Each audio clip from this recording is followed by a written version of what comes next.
Okay, we're live, everybody. Thank you.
I'm going to let you introduce yourselves tonight and say what zone you represent, and just go around the room to mix it up. It's on your sign. Just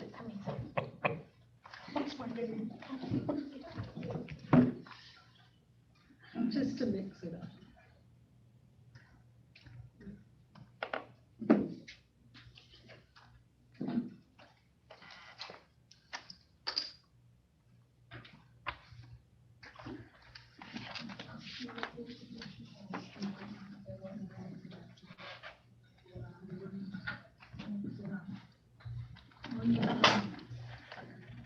The delay.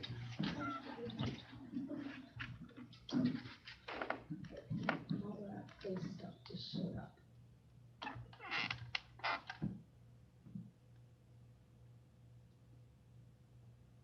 gonna try and mask. Oh, shoot, thanks for the reminder.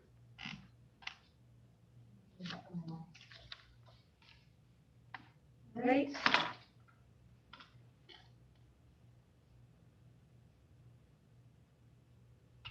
Calling the regular board meeting of Monday, June 21st, 2021 to order at 6:30 p.m. I would like to remind people that this meeting is being live streamed. There is a regular portion of our agendas where the public is able to ask questions, and we invite the public to join us virtually and ask questions in the chat that will be acknowledged in the agenda.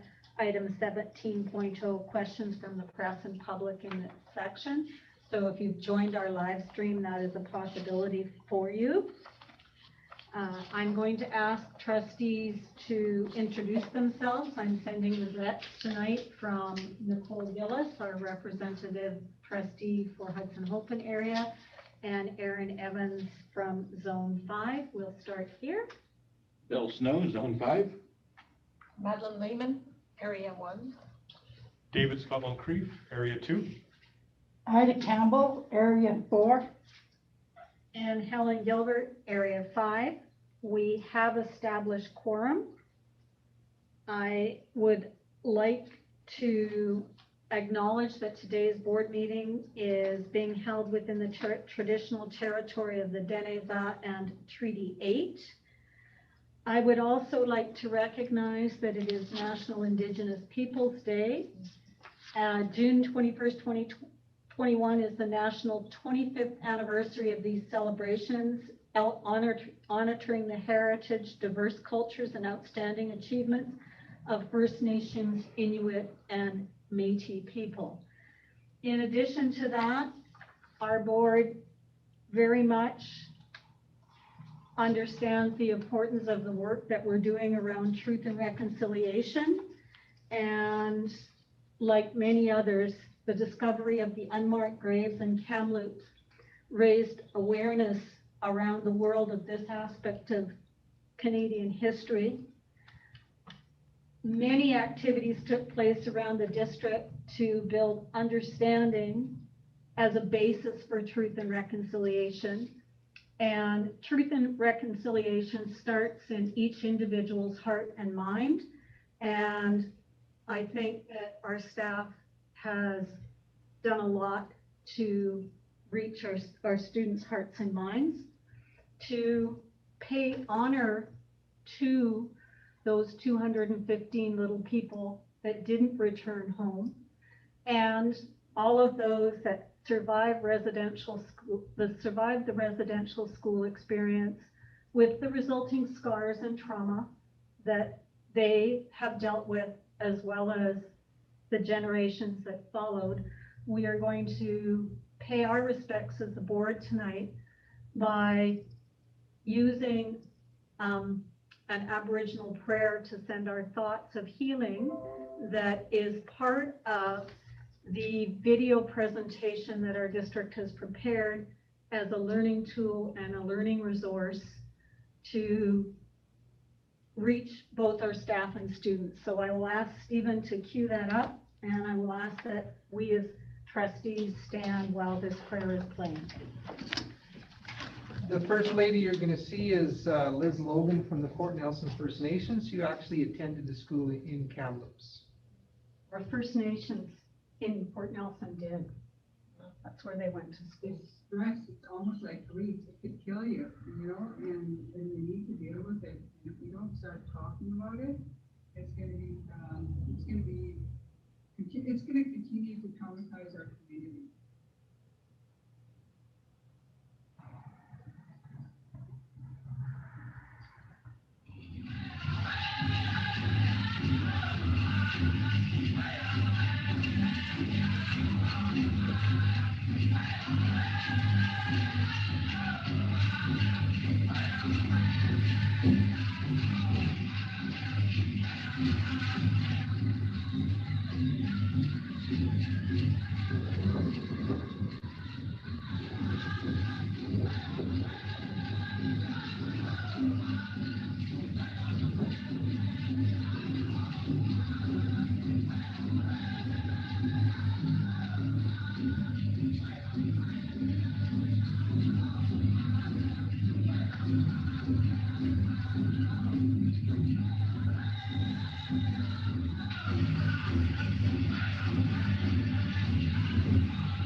That's it. Sorry. Okay. Thank you. Are there any additions to the agenda?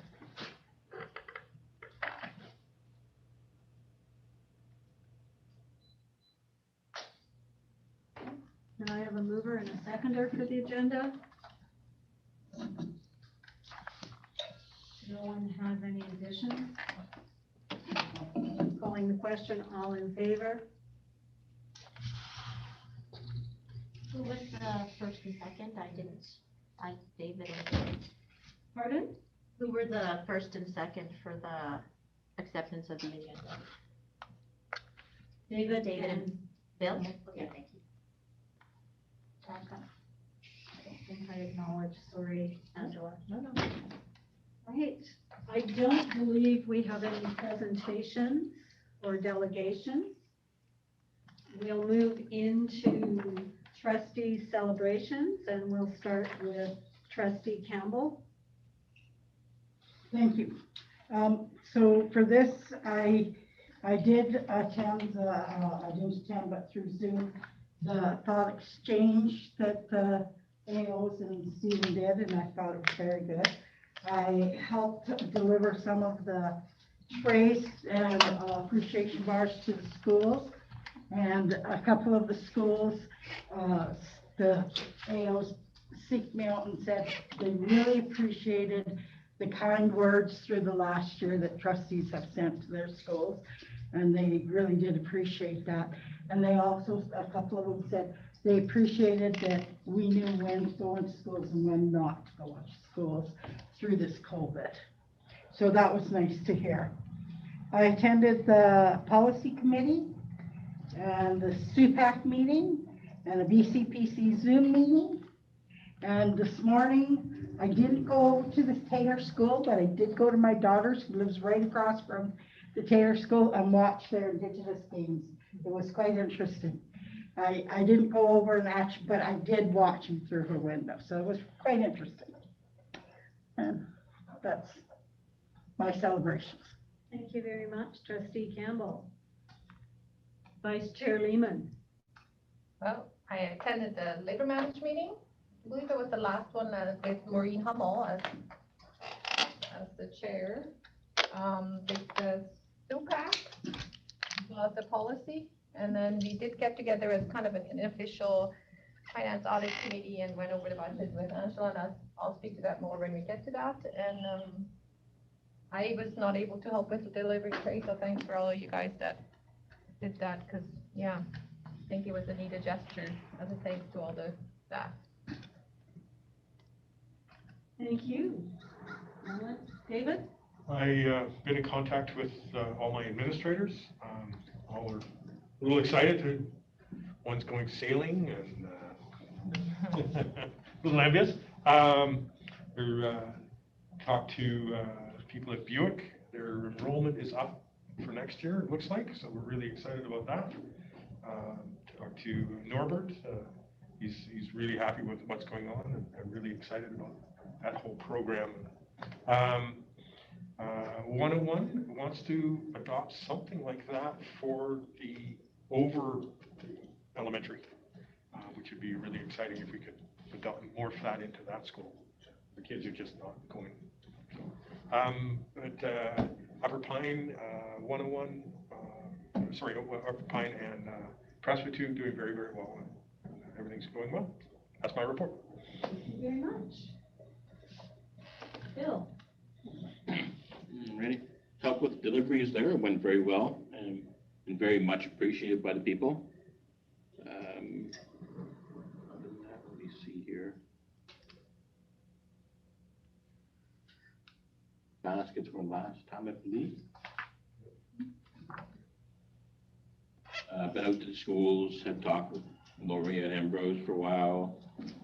Been over the high school a couple of times. I think that's about it.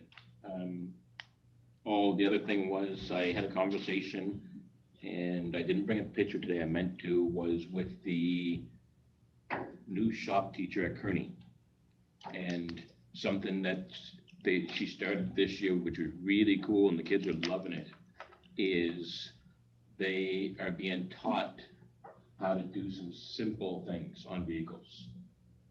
So the teachers are letting them check their oil, check their tires. Okay, so they'll inflate the tires, but they'll check the oil and just let them know if they're low or high, low or anything. They'll pull out the air filter and just put a check if it's clean or dirty kind of thing. Right, but they're really liking it. Right, and it's because not all of them will go into automotive stuff, but it's just they're learning some of the bare essentials kind of thing, and they were very, very much liking it. She kind of gave them a choice and said, "Hey, what do you guys want to do?" Right, and they said, we want to learn some of the basics. Pretty exciting. No, other than that, it's going really good. All right. I would just like to say thank you to all our parts of our district and the groups for crushing 2021 with all of its challenges. It's hard to believe that this is our last regular board meeting for the 2021 school year. We won't be meeting again till August when we're ready to start looking at 21-22. I've attended PAC meetings for the schools that I'm liaison for. The track at Bert Bose is done, so drive by and have a look at it. It's quite nice. I think the last time I went over and had a look, the group that's coming in from out of town to do the lines on it, the lines weren't on it, but I know that they'll be going on fairly quickly. The plans are underway for Margaret Ma Murray's playground. A large contribution came from North River, but there were many others along the way, and that is going in early July. I'd like to say a thanks to all who helped with our staff appreciation and our deliveries to both our retirees and our schools.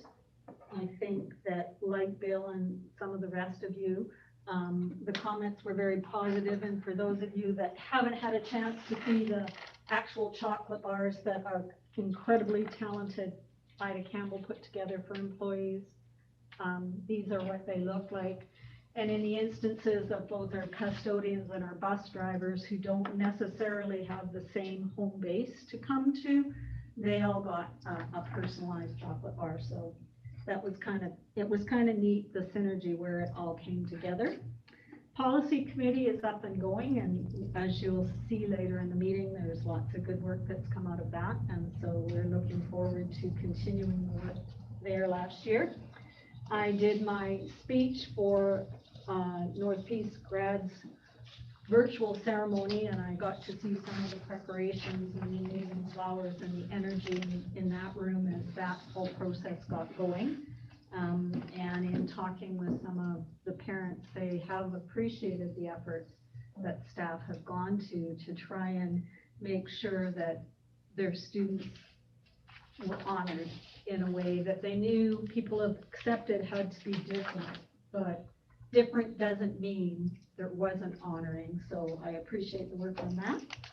And I got to be a traffic cop on Margaret Ma's virtual run. And really what that meant was I stood at the water tower station and made sure that the kids were safely crossing the road as they were running. But it was kind of fun to be out there and to see, and they had been able to, I couldn't figure out what a virtual run was, so I had to clarify that to begin with, and they were adding up the total number of kilometers that were run, and kids were able to pick if they were doing 1 kilometer, 3 kilometers, or 5 kilometers, and they had different colored bands on their wrist to honor the commitment of run that they made.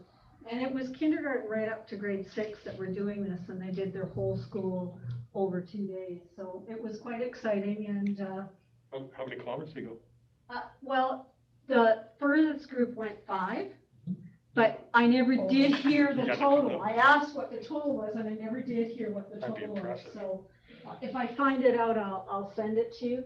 The other thing that I thought was quite neat from standing on the bypass road, you talk about sense of community. Because those students are out quite often, and especially in June, have been using the walking trails and stuff. The big trucks go by, and the little ones go like this, and the next thing you hear is honk, honk, honk back, and you can kind of follow all the way down. So it was kind of fun. So yeah. Helen, could I just add one thing that I forgot? Absolutely. I just wanted to add that, and especially because it's a good day to do this, is that the Taylor Council, a couple of their members, took a group of kids from Margaret Ma Murray down to Peace Island, and they did some gold panning, they did some tracking, and they also did a history lesson on the peace treaty and the signing and the smoking of the peace pipe, because it was right at the mouth of the peace in Taylor, and that's why the canoe sits in Taylor. And I know Fred Jarvis and I used to do some of it to the Taylor School, but this was Ma Murray that they took, and it was really successful. And they said if any other schools want to come do it, they really enjoyed it. So they said it was quite a fun day for the kids, and they learned quite a bit, and especially because a lot of people don't know the significance of why that canoe was in Taylor, and that the peace pipe and part of the treaty was signed then. So, sorry, Helen, did I have? I'm sorry. Talking to the secretary that went around buying all of the gift cards, for the long-serving and the retiring teachers. She was telling me how the businesses, most of them were pretty well, one lady for sure was in tears of happiness, kind of thing. They were so glad what we were doing and that we were spreading it around, kind of thing.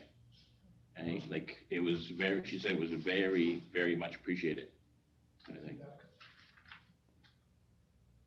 Well, I found restaurants that I didn't know in buying some of those cards and in looking, so it was an interesting exercise in awareness. Name one. Well, one of the ones in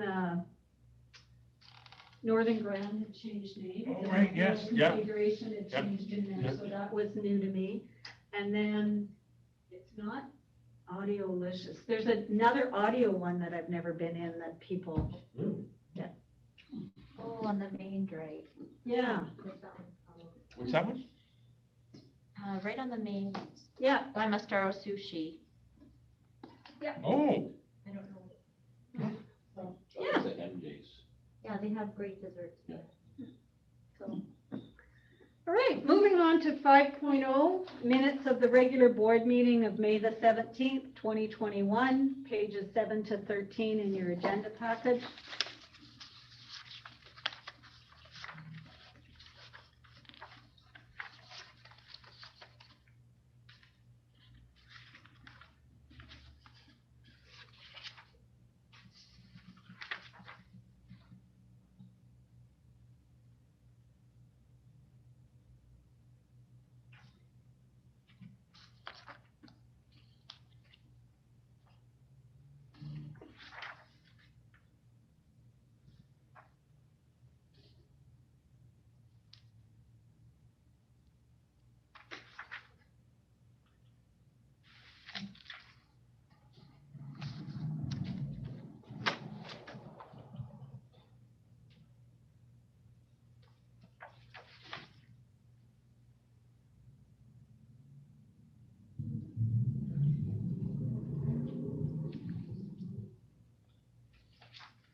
Can I please get a mover and a seconder for those minutes? Moved by Bill, seconded by David. Are there any errors or omissions in those minutes?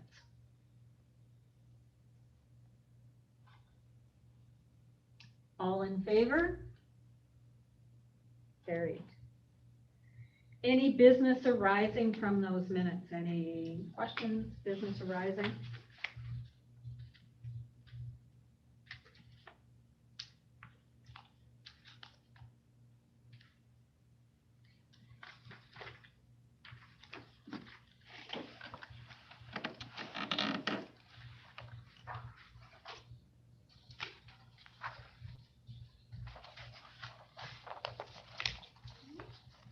Right, moving on to 6.0, approval of the excerpts of the regular board meeting of April the 19th, 2021, which is page 14 in your agenda package.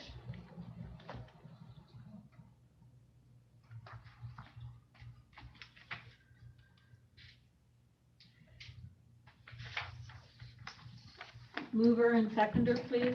Moved by Bill, seconded by Madeline. Any errors or omissions?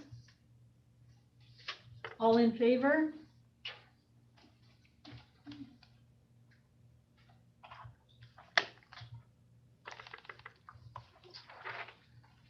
Moving on to 7.0, announcements and reminders.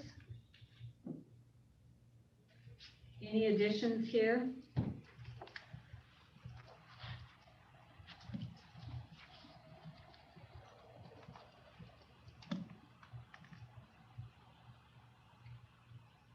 I just have a question. Madeline? The July 7th to 9th, the CSBA, Yep. are we registered for that I'm one? going to talk with Okay. later in the agenda to that. Okay. We'll move on to senior staff reports then, and we're looking at our superintendent's report. It is page 15 to 16 in your addenda package. Follow along, and I'll turn things over to Stephen. Thank you, Helen. Item number 1 on my report for your reference is the activity report for HR. The next item under education, first thing is the superintendent's report online, which I'm going to show you here now. So just, I'll pick and choose some items because there are several. But the first thing is, as per the board request, we have been able to pull together some achievement data for the spring. Not all of it has been analyzed or completed. They're still working on that, but we were able to have staff pull together some pieces around numeracy, literacy, and their K-phonological. Preliminary assessments tell us that while there has been some gaps or some learning loss as the term is being used currently, it's not quite as dire as we thought it would be. And we can circle back to that later on. Moving on, and sort of related to that, we're pleased to announce that School District 60 is providing what's called a Family Summer Literacy Boost. This is in cooperation with the Nechako Districts and Joyful Literacy, and our Secretary Treasurer also worked her magic to be able to provide the fee for all of our schools to access this resource. As you can see on the screen, parents are directed to our district website where they can download printable resources and videos that accompany them for K-3, for very specific resources developed by literacy experts. Also available for parents, I wanted to highlight it here, is our portal called Digmore, so that parents don't have to search everything and decide if it's related to the BC curriculum, if it's appropriate. They can click on here, and there's all kinds of curated resources, videos for parents, and same information that's available to the teachers, the parents can see as well. Moving along, under Human and Social Development, Upper Pine recently held activities for Relay for Life, and it was very well attended. They raised over $3,000 in that day, and they had stations around the school. And I'm going to show you a quick clip of this particular station, which was a powerful walkthrough of the gym of names of people both who have passed away due to cancer, but also those who have survived.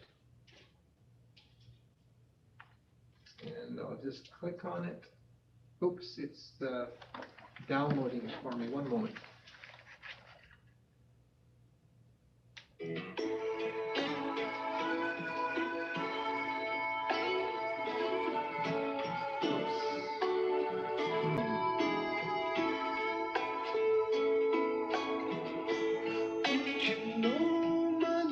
Sorry you can't see the motion there, but I think if you go ahead and click on that and watch that, it's quite powerful.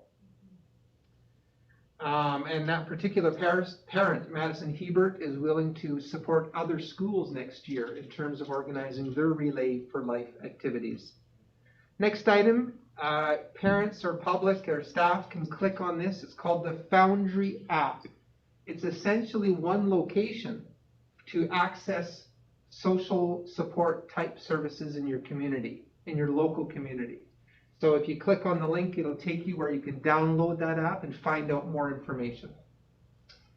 Under career and skill development, once again, our Swiss department has partnered with the library, and they've arranged all kinds of bags with reading materials and fun activities for our students, our families who are new to Canada and new to Fort St. John. So please check out the types of activities that they are doing. This blurb was provided by Jane Drew, our settlement program coordinator. Also in careers, we recently had a BERPOS class. It was actually 2 classes involved. Ted Sloan provided the commentary on the video, and Mr. Excelsior's class beside him took a visit there as part of their career exploration course. And it's a really well-made video. I'll just see if you can actually see anything on here and see if it works. Yeah. I'll just show you a few. On March 9th, 2021, After learning that it's never too early to think about careers, a small group of BBMS students visited Northern Lights College. The students wanted to expand on their knowledge from their career classes and learn about the many different programs provided at NLC. The students interviewed different administrators, instructors, and department coordinators throughout the day. The campus was welcoming and is equipped with all the necessary tools needed for students to become very successful. Here's what we learned. From Andy Ambo, the electrical instructor, and Rod Court, the chair of automotives, we learned that we won't get lost in the crowd with small classes and well-trained instructors. We'll be able to get more one-on-one training in carpentry, electricity, plumbing, aircraft maintenance. So I'll let trustees and the public watch the rest of that. It's always nice to have that quality of, when Ted Sloan is commenting on a video, and so they really had a successful trip. Under operations, I just kind of wanted to highlight, and it's very apropos with both Rick and Ryan helping us tonight, but we've seen recently here really excellent performance on the technology infrastructure of the district. This is our servers, this is our backups, this is all of our systems that have, in the past required a fair bit of attention. And our manager of technology, Rick Phillips, has ensured that we're on the right path, and we're starting to see the fruits of that labor in terms of continued what they call uptime as far as uninterrupted service for our servers, for our backups, and for our infrastructure. So we're very thankful to the staff in our tech services for that. Trustees can click on this 360-degree image of the playground coming together at Duncan Cran. And so if you'd like to check out that, it's really the most modern and most researched and technologically advanced kind of playground equipment. And so it's quite exciting. Under Truth and Reconciliation, it was a privilege to start the meeting tonight with that video and in remembrance of what happened in Kamloops. Also, as usual, we have a backgrounder, and I thought it was also very well related to reconciliation and Indigenous rights. It's called backgrounder number 12, and there's an information sheet that I would recommend that everyone have a look at. And finally, in our Take 3 portion, wanted to point out some pictures that were shared by the ELC, who, again, related to Truth and Reconciliation, took part in a map activity where they were able to learn more about Indigenous schools in Canada and physically move around the map and get the information. So it was this kinesthetic, is that the right word? Yeah. As well as educational. Bert Ambrose did a very neat activity where they constructed some controllers for anybody who might have a specific physical impairment. And I'm going to play you, and this is part of their ADST curriculum and sessions. I'm going to play you a very short video of the fun they had.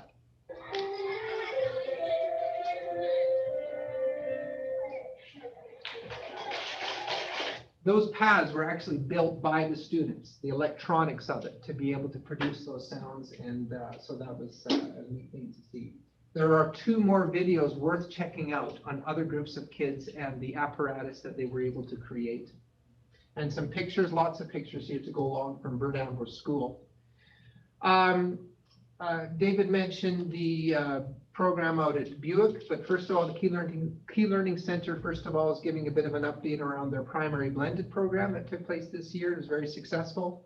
And they also give an update on Buick Creek, which is a program that they are overseeing, and teachers drive out to that community 4 days a week. They currently have, I believe, 24 students, and they think they're going to have about 29 students. Sorry, they have 29, and they think they're going to have even more than that next year. So we're quite excited about that ongoing service delivery in a unique way. And also wanted to show you one more thing. I was visiting a grade 5-6 class, Ms. Kim Turner's class at Allen Holland, and it was very exciting to see the progress. When I visited the students, they had not written anything. They had only started some outlines, and the objective of this activity was to do some story writing, but also to create some stop animation. I'm just going to read a brief excerpt from one of those stories while you take a look at this video. It's very short. Time. This is called Caterpillars Can't Fly. Time, 12:30 a.m. Let's see if this video will come up here.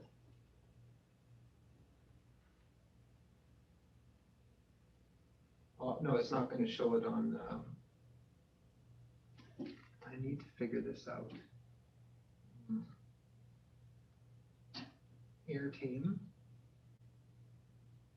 How can I see? Select a window. Yes. See if we can try that again. Not in the report, but Stephen is modeling patience with technology. which I have no idea how. And that's okay, and I'm gonna, let's see if I can refresh this.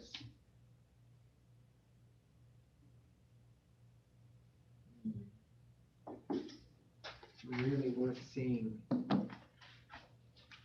Patient. I think you may have spoke too soon, Helen. And Come on. refresh in Safari.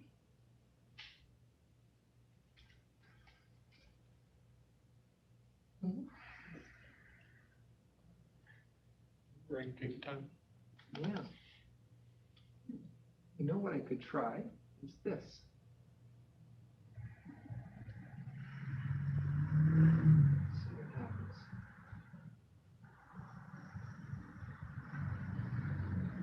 Okay, we'll try this one, just so you can see an example of stop animation.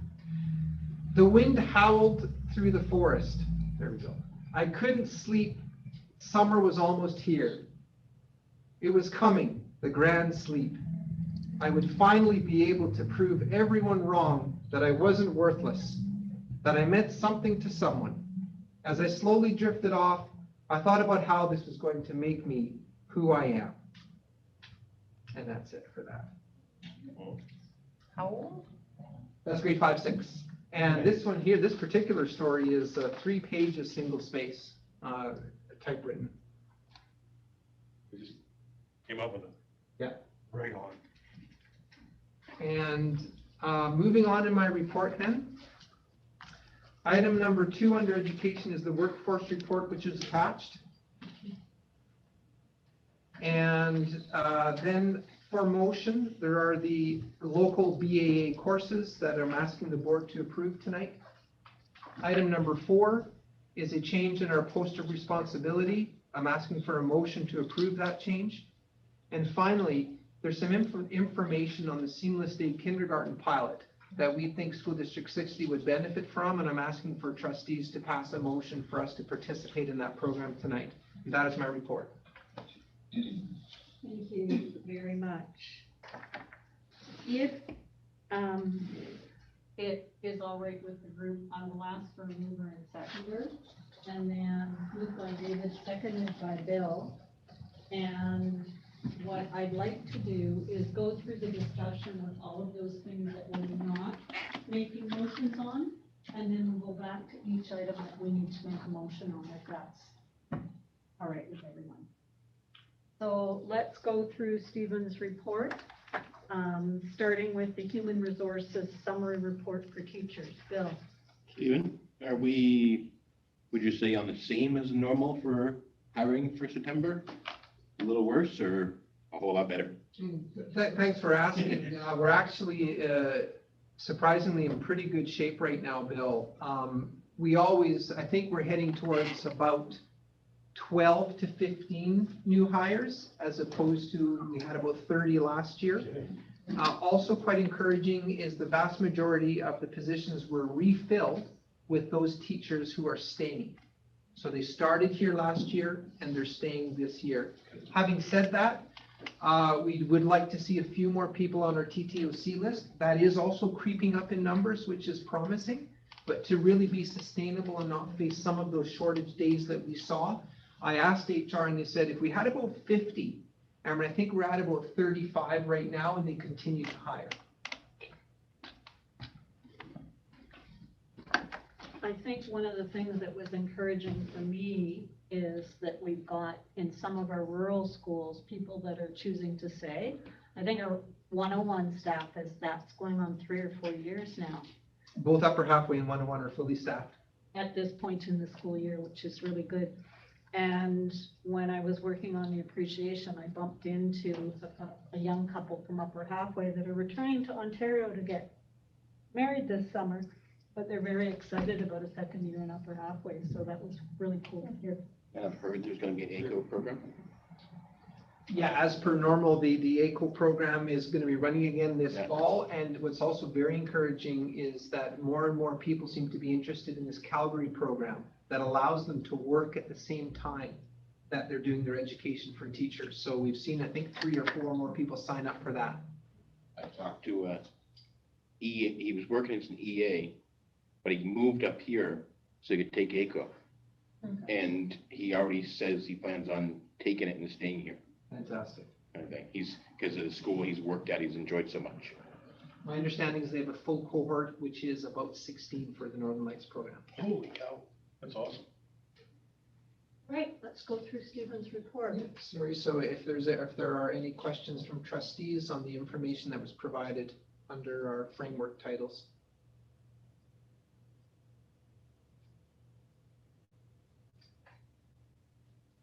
Your number 3 there. Is that Which basic title? BAA? Oh, We're not there yet. We're not Okay, there I wasn't yet. sure how far you were. We're just gonna go through the things on this Just if there's report, any, Bill, questions. and Oh, that we're one, doing okay, it behind sure. your back. Yeah. I do appreciate seeing some of the data early. Mhm. The comprehension reading data for 8 to 9 is one that I'd like a deep dive into the story on, not necessarily tonight, but later on. Thanks for pointing that out. I meant to mention that. So do staff. I can tell you a couple of things about those particular grade levels. They changed the assessment. And so then they also brought in a group of teachers to recode around the marking of those new assessments. So we do expect a change there, and that does happen when there is a new assessment. But thanks for asking that.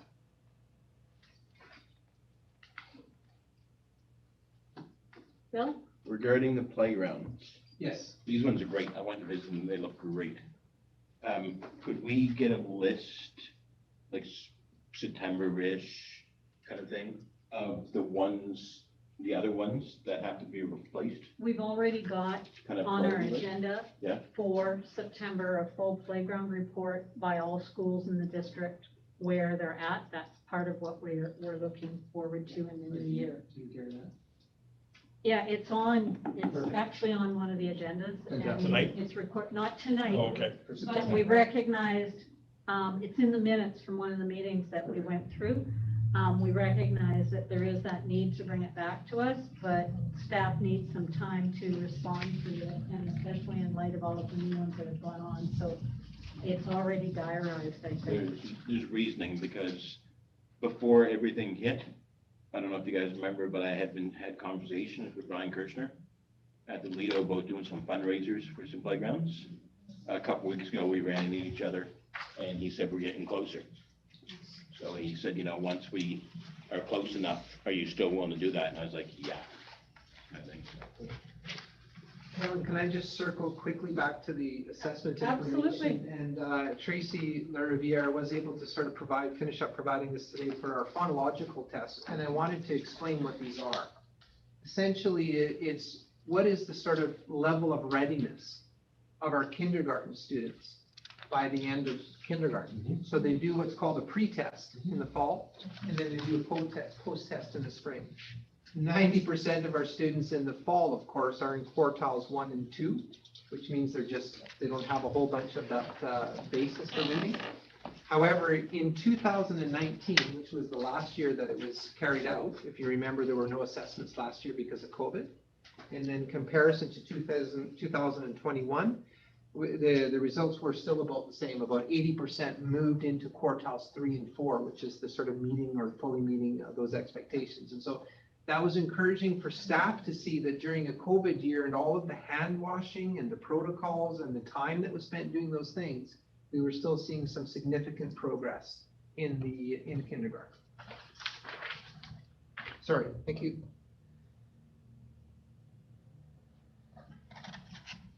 Okay. Stephen, I just would like to add to what you've shown in your superintendent's report. If anybody has a chance to sort of spend some time looking on the different schools' Facebook, that project that Brian Campbell reported on where he got the kids out into school. Discovery, yes. Discovery. I was in a couple of the schools where kids were working on that, and they were so engaged. They made little robots at Baldonal that were, basically it was kind of a cut on magic markers, and they had it spinning and turning, and so it was making its own pattern, but the kids were totally engaged, and most of the schools have put pictures and things up, and so a big thank you to the corporate sponsors for that, as well as Brian Campbell for reach out on that. If you can take it back, Stephen, please. Certainly will, and I'll add that we ended up getting 3 times the number of kits that were initially, going to be provided because of the interest. Well, I was at a couple of schools too, and they were right into it. No, it was really neat to see. So if there's, and then the next part is the BAA courses, if there's no other questions on this one. Workforce report is the only Oh, other sorry. thing Yes, before we yes. look at the things that require motion. So are there any questions related to the workforce report?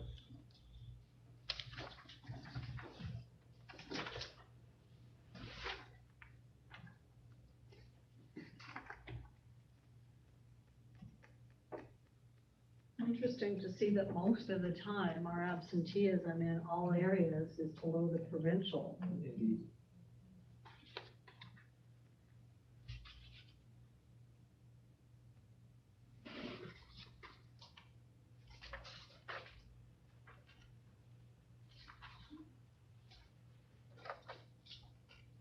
There are no questions for the workforce report. We'll go to the items that we need to pull motions out.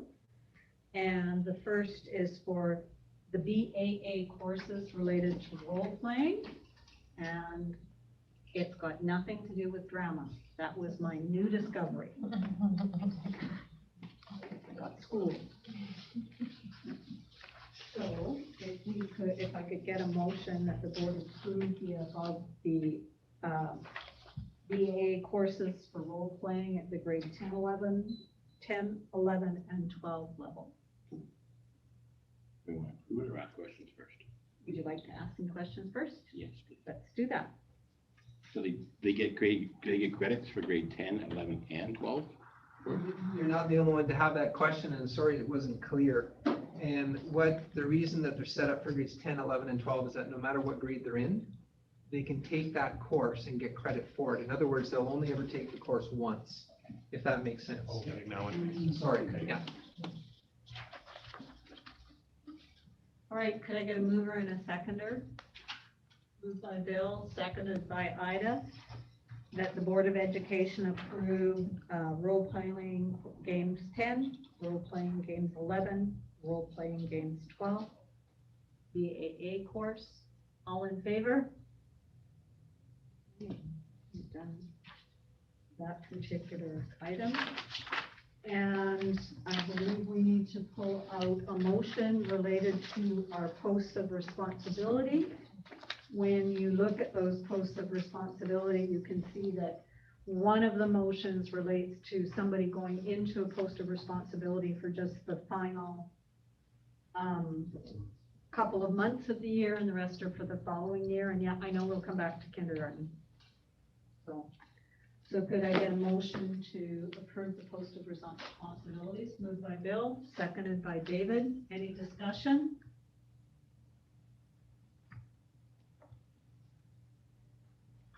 Any questions for Stephen?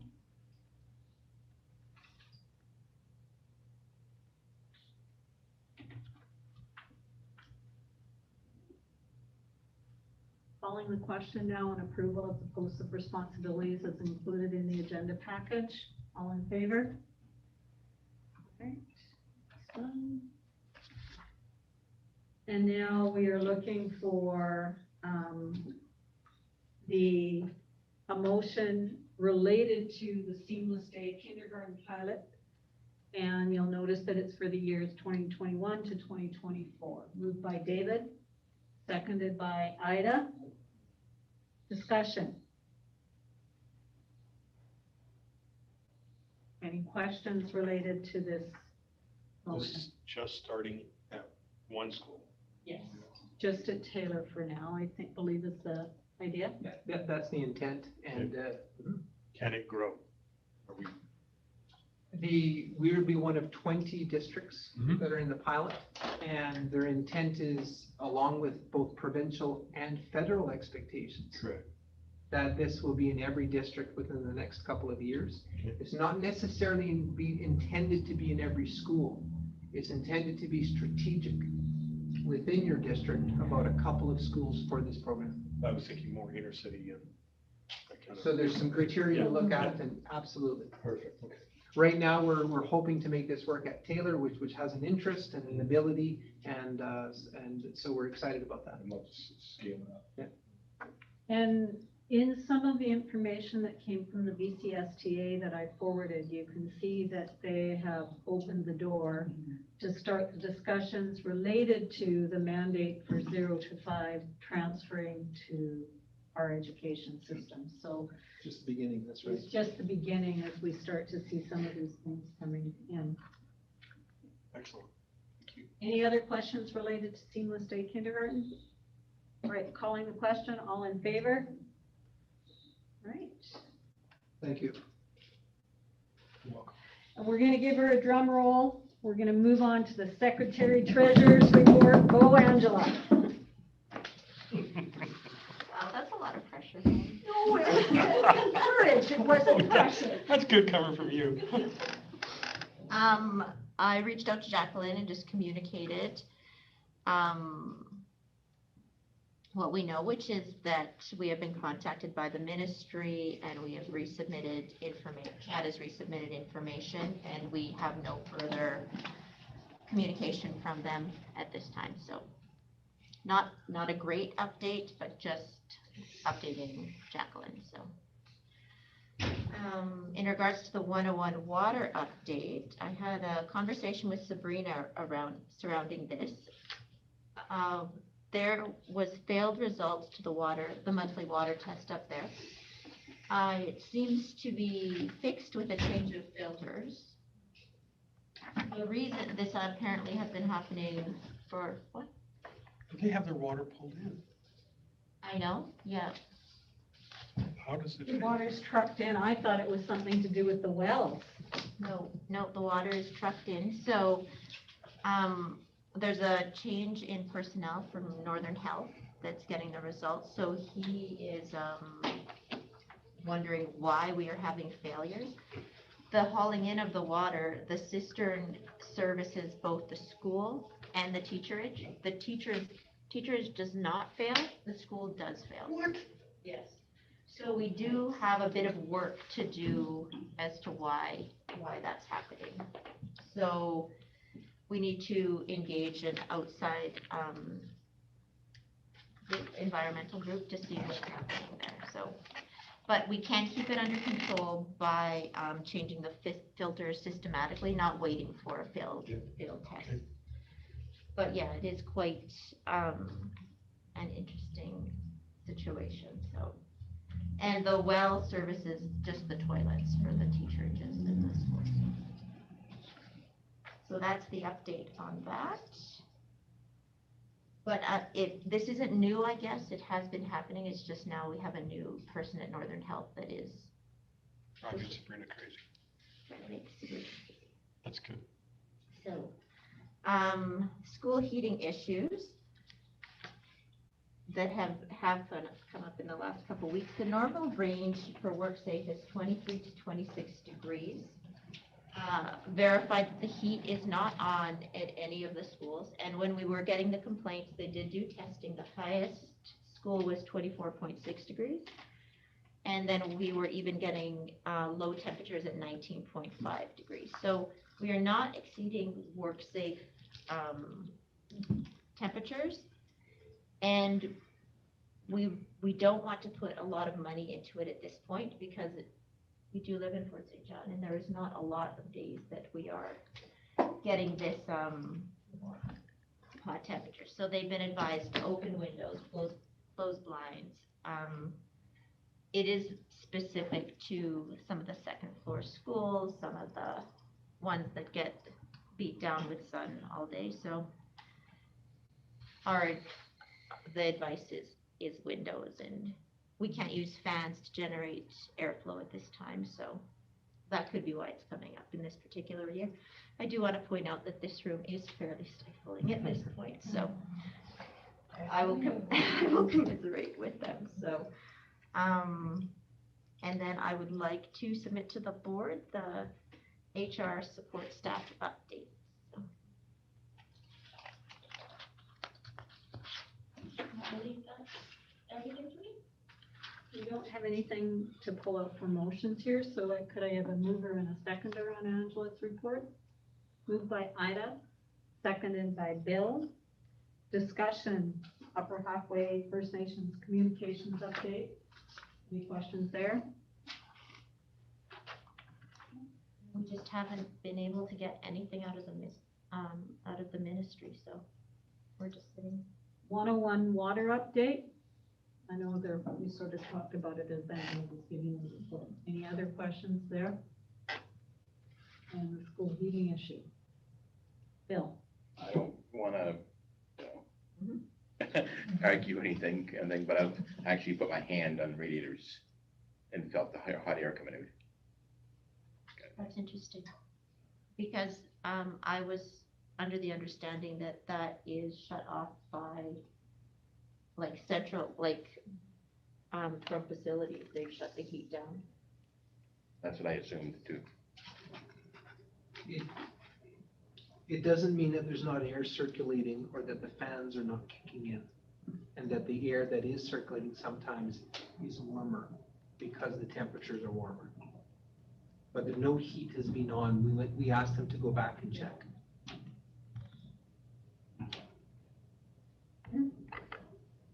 And any questions related to the HR support staff report?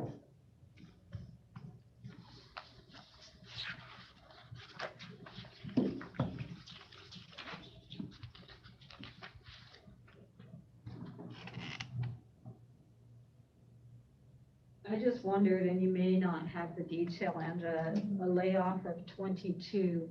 Is that mostly EAs, or would some of the extra custodial people that we've had in, would they fit into there? I would say the majority is EAs. Okay, thank you. And we were talking earlier about daytime custodians. I had asked a couple of them if they've heard anything yet, kind of thing, like if they're, what, days or all kind of thing. And their comment was, we're hoping we won't find out the end of August.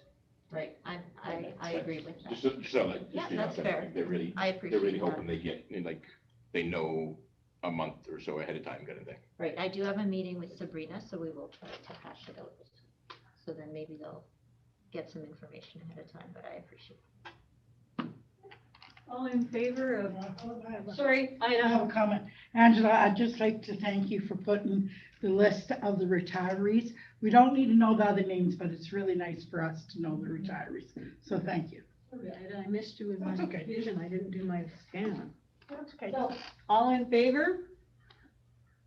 Thank you. Moving on to item number 9. We're looking at the regular committee of the whole meeting, June 7th, 2021, the minutes that are page 18 to 20 in your agenda package. We'll give you a bit of a time to have a quick look at those. And we'll look at the questions.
could I please have a mover and a seconder for those minutes?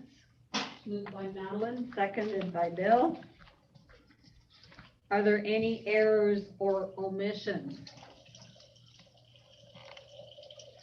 Calling the question, all in favor? Carried. Business arising, CSBA conference registration. So when I looked to find out a little bit more information to bring back to you, I discovered that there's district registration and individual registration. And the individual registration is $250 per person. Now, it seemed like we only had 3 of us that, as trustees, really wanted to go, and district staff, if we were doing the $1,000 one and the whole world could join, might have chosen to opt in. So I sent an email asking the question that our district at this point would be better off to do 3 individual registrations than a district one. And in that case, I would like to know the last day for registration, and if you still have to have one person do all the individual registrations, or if each individual would register themselves. Waited a week and a half, got no response.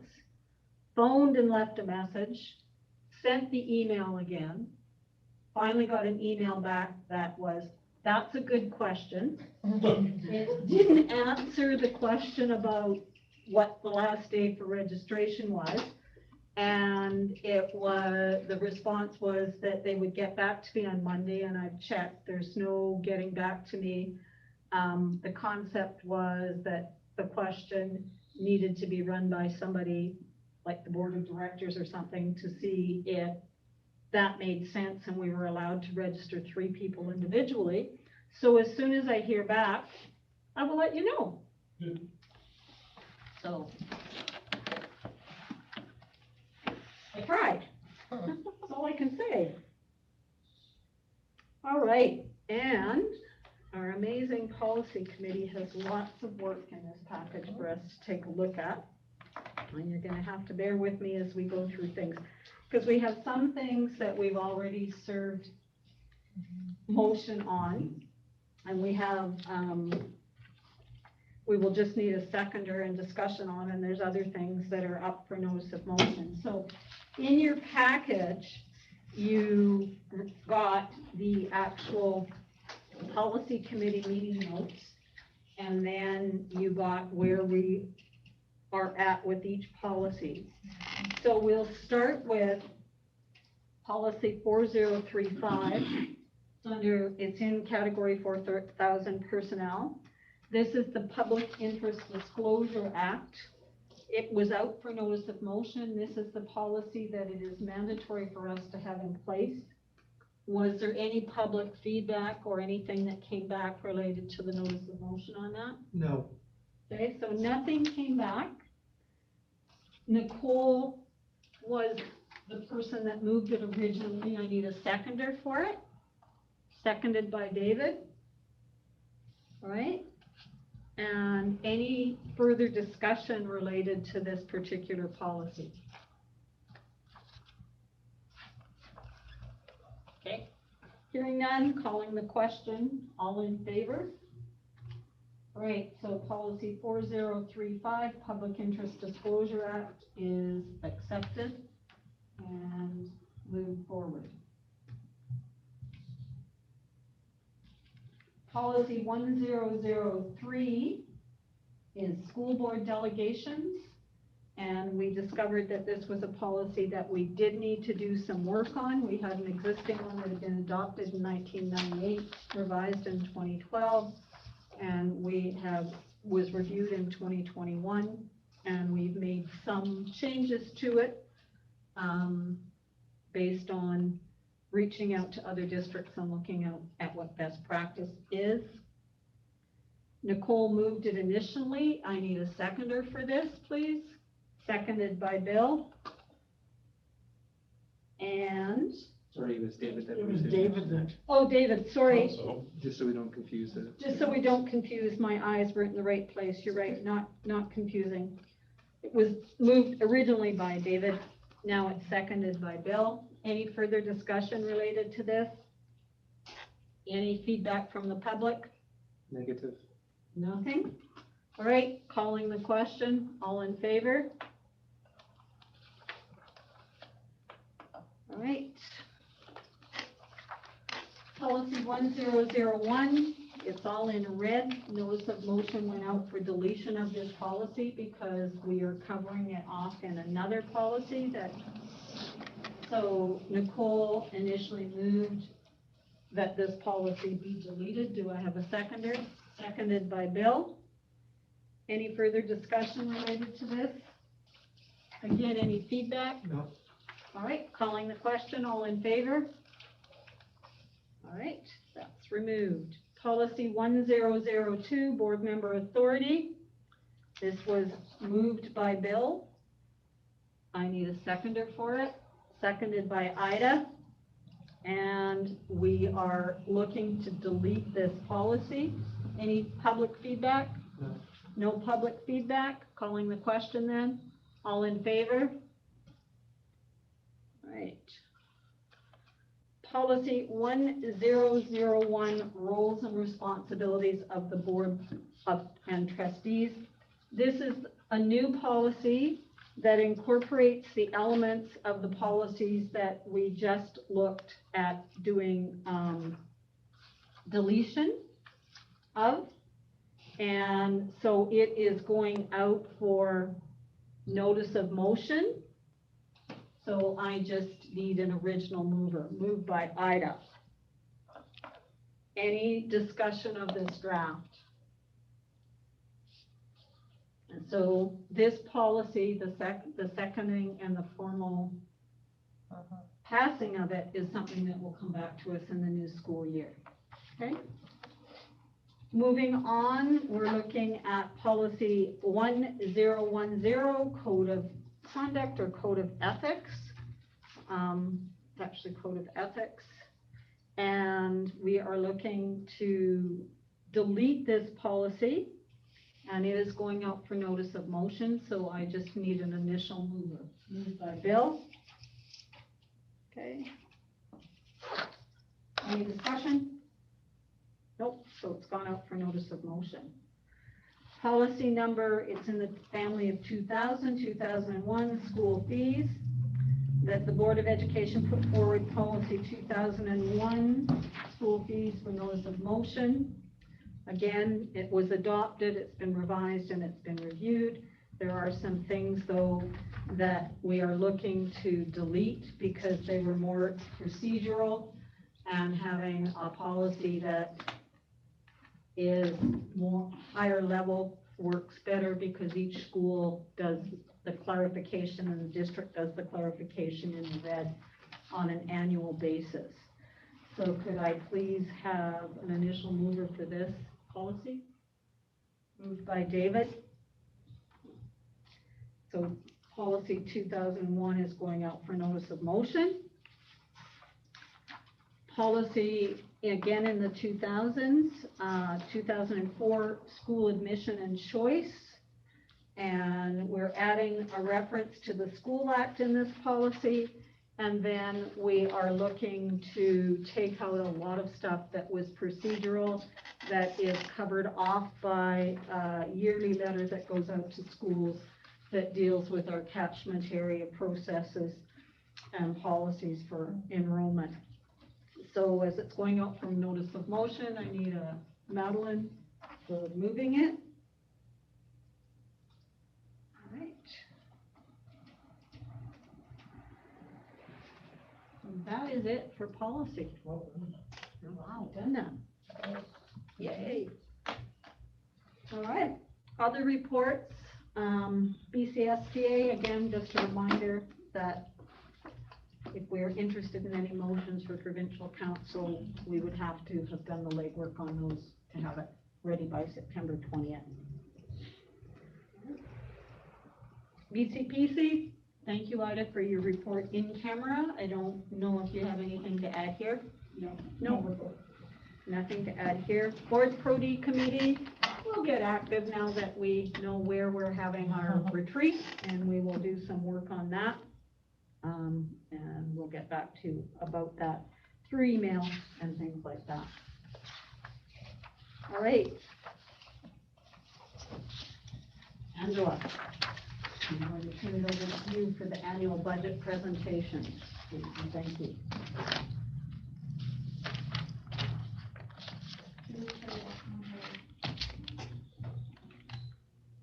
So as Angela starts, we did get together last week on the 17th to go over it with her.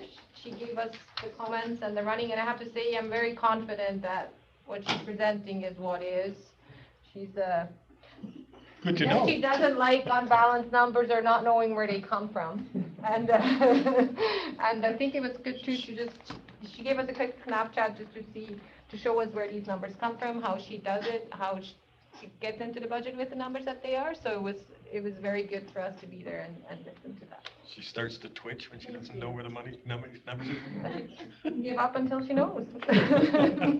So staff, are we pulling this up from your computer then, or from Angela's?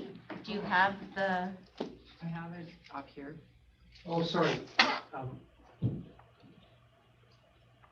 Her presentation, though, the slides, are there going to be slides being presented? Okay.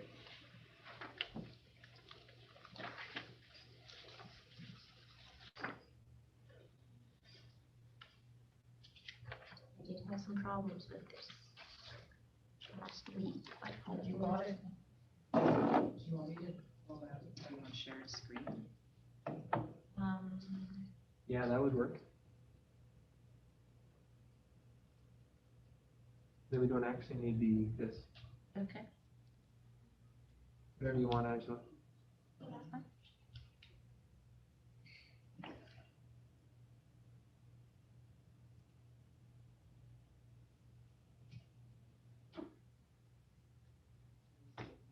problem.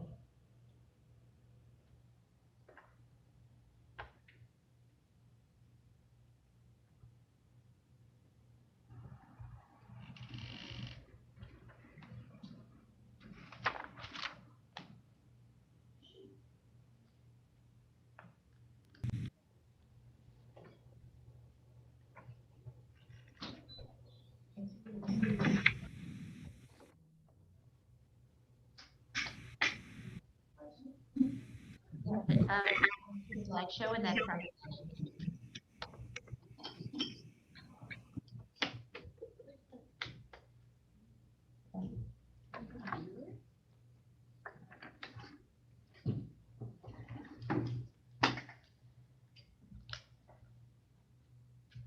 Okay.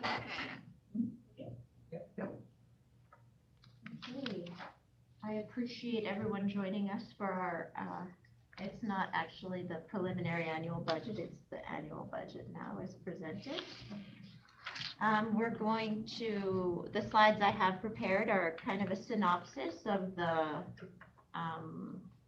other attachment of the annual budget that we're going to submit to the Ministry of Education. I did preemptively send it for any feedback to the Ministry of Education, and her comment was, looks good, so that was reassuring. So you can see from the agenda, we're going to look at a number of things that you will all find extremely riveting. So I would like to say that this annual budget is based on the FTE that we submitted to the ministry at the end of February 2021, and that is for a total of 6,402.943 FTE. So that is what this budget is based on. So. Yep.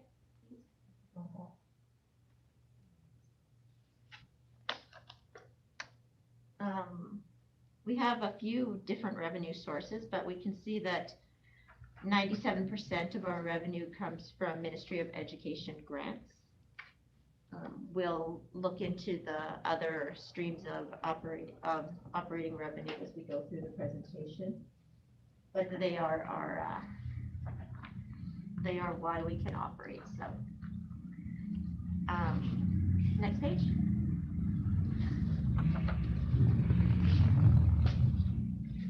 So this presentation compares our 2021-22 numbers to the amended budget that we presented back in February. So we are up 135.5 FTE from the current year that we're operating in. So that's where our enrollment-based funding comes from. We do have other areas that the ministry gives us, not just per FTE, but they do look at other areas where, for example, where we are situated in the province, geographic factors, the special needs of our students, ELL, the Indigenous population. Something to note is the unique geographic factors. There was an increase this year, and that is based on adding an additional brick and mortar school to our district in UH. So that was a benefit this year. Next slide.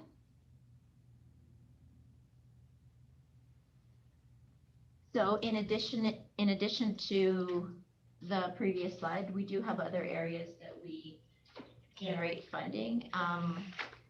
We do have additional money coming from the ministry in the form of the pay equity, graduated adult funding, transportation funding, FSA funding, and the support staff benefits grant. Those are, the numbers are in there this year because those are the ones we know. We don't know if we're going to get, for example, the early learning framework. I did add those in, but seeing as we're not assured that money, we can't put it in at this point. I'd like to show you though, the teacher labor settlement has now been rolled into the block per se. We're not seeing separate funding for that. So you can see that the increase in funding is quite high at 3.6 million, and that's because the teacher labor settlement was taken away for next year and moved into the per student funding. We also have an increase in international students coming in this year, thanks to Brian Campbell. And MCFD school age therapy program is continuing this year.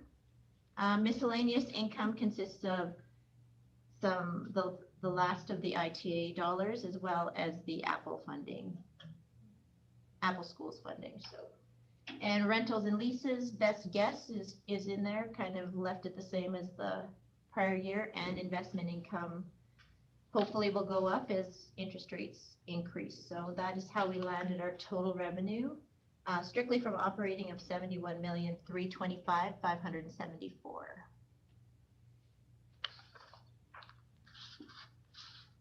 Next. Moving on to operating expenses, salaries and benefits, 84.9% of our spending, services and supplies, 15.91. So,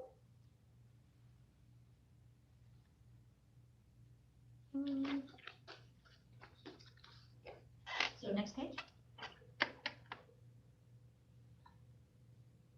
Salaries and benefits are determined by looking at the historical numbers. We didn't add any new schools or anything this year, so we can, no additional need for custodial or facilities.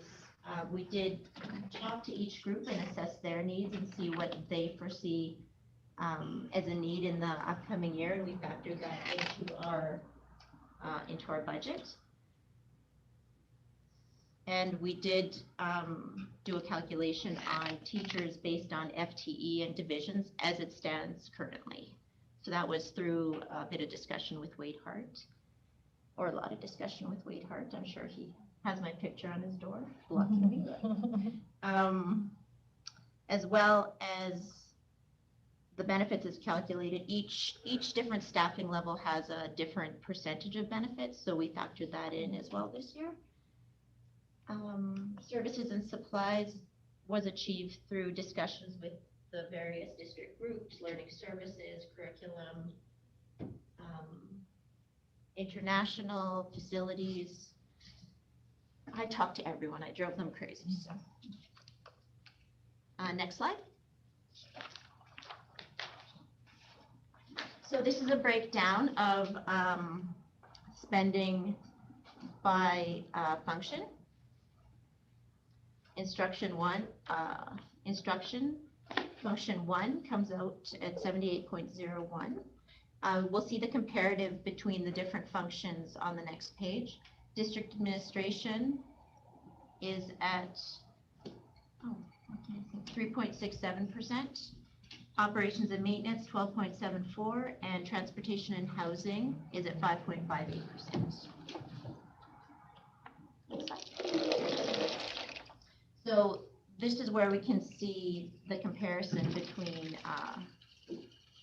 what's projected to be spent in the following year versus what the amended budget said. You can see there's an increase to instruction. And then an increase or a decrease in operation and maintenance. I'd just like to explain those a little bit. The increase to instruction is because we had several staff covered within the federal funding for the current year. So as that federal funding is going away, we will bring the staffing back into operating at that level. And we notice there's a decrease to operation and maintenance. That is because we have, in the amended budget, we had the finishing touches for Anne Roberts Young budgeted. And this year, those, hopefully the school will be finished in the upcoming year, so we shouldn't have those in place. Transportation is quite aligned just with budgeted increase due to fuel costs. So we're up quite a bit in, we have an overall increase in operating expenses. Next page. Thank you. We move to our special purpose funds.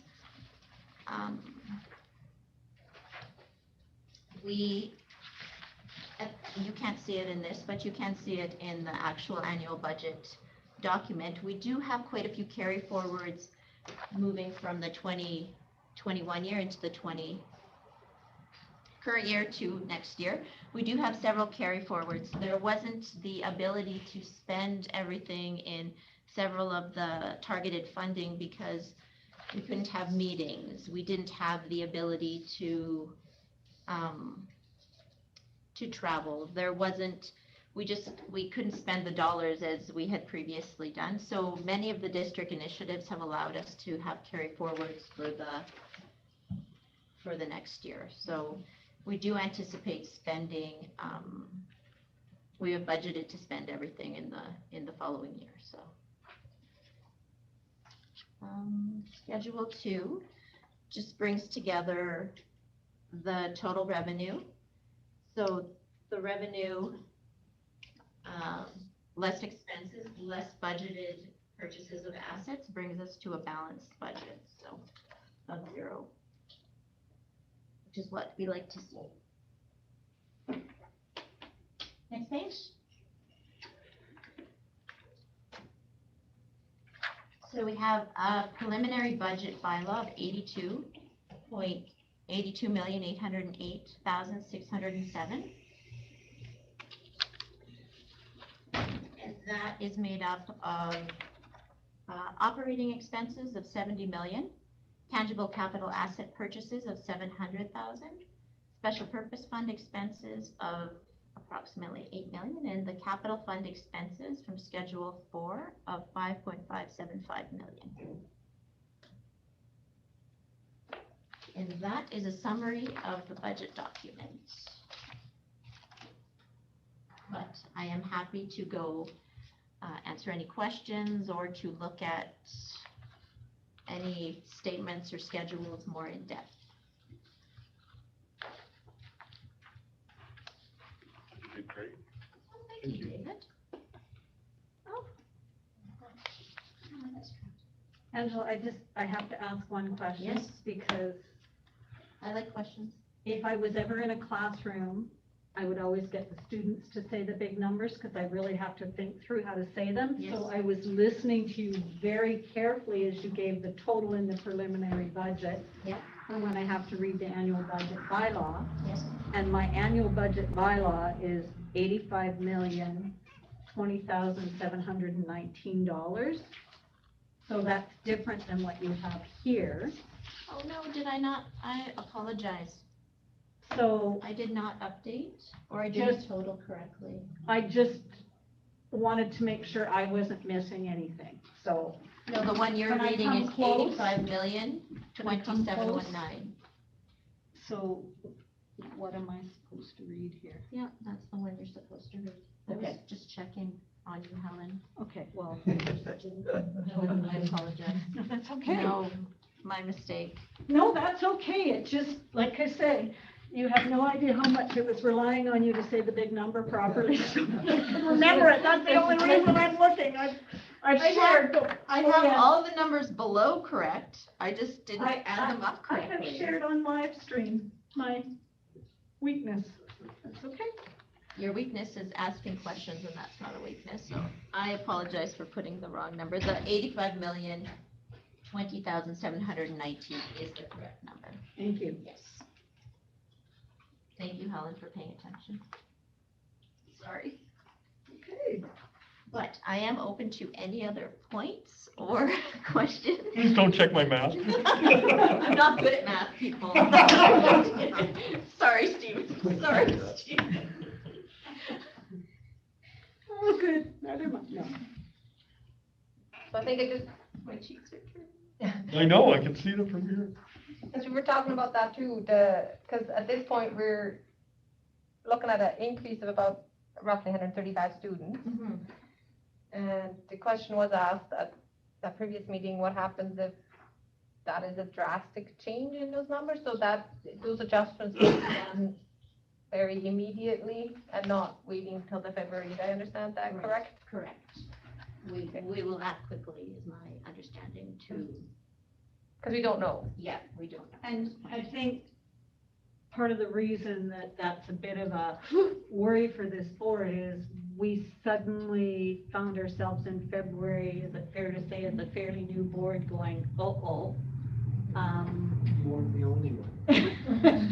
Yeah, so we have, part of our questions of Angela is that September 30th enrollment will be looked at very closely. And if there is more students, we will be happy. If there's less, the adjustments will begin immediately. It won't be in February. Stephen? Thanks for raising that, Madeline. The other thing to remember is that with our new learning support model and the learning support fund that goes along with that model was to bring in predictable and sustainable funding that had a cap on it. So there's that. We also have staffed very conservatively so that we know we can cover just the roll-up. And we're being very careful not to approve extra divisions, hire other staff until we start to see those numbers come in September. But thank you for raising that. And I know that's causing a little bit of anxiety in the field, but it is the reality. We don't get paid if there's not those people showing up. And between COVID and all of the other things out there are just not predictable, you have to have a backup plan. And I think, well, the hope is, or it will, as soon as we know the numbers, Wade is very much on top of his staffing at that point. He'll look at the divisions, he'll have a pretty good idea by that point, and then we'll, may have even have moved already by the end of September, so. No, I didn't. I'm just curious here, September 30th is the magic number, right? So is it gonna become September 29th or October 1st? Because September 30th is now a holiday, right? It's actually not, hasn't been passed by the province of BC as a holiday. It's just it is a federal holiday at this point, so it affects federal employees. But to the purpose of your question, is that the verification of our numbers Yeah. is actually over a period of at least a week. But I know she has a date and she has to get it in by, right? It's actually, we say September 30th. Okay. It's actually, there's a flex time of about a week during what we call the 1701 period, plus what they call kind of an echo check after that. So we have time in that first week of October where we double check that. Okay. Not in stone. I was kind of thinking, I didn't want you to get a phone call on the 29th saying, where is it? No. And you'd be going, Hopefully they'd call me on you the know, 30th. I was hoping that. Well, and, you know, there's those of us that on the 30th, they moved and they're not in the new school or the new province till 4 or 5 days later, and you can still legitimately count them. So Correct. there is a Yes, window. about that. Yeah. Yeah, there definitely is a window. Angela, at some point, I know that there were areas of the budget that the ministry increased, like they increased the special ed funding and some of those kinds of things. It would be interesting to know the total that came to the district that were increases of that, because I know out there, I've heard, oh, you got so much more special education money. Well, it was a per capita based on your special needs, but it wasn't like double the amount of money for each individual category. And you might have given it to us before, but it's just good for us to see again. It is on a slide. Yeah, it is on a somewhere. slide somewhere. Yeah. It's on the slide for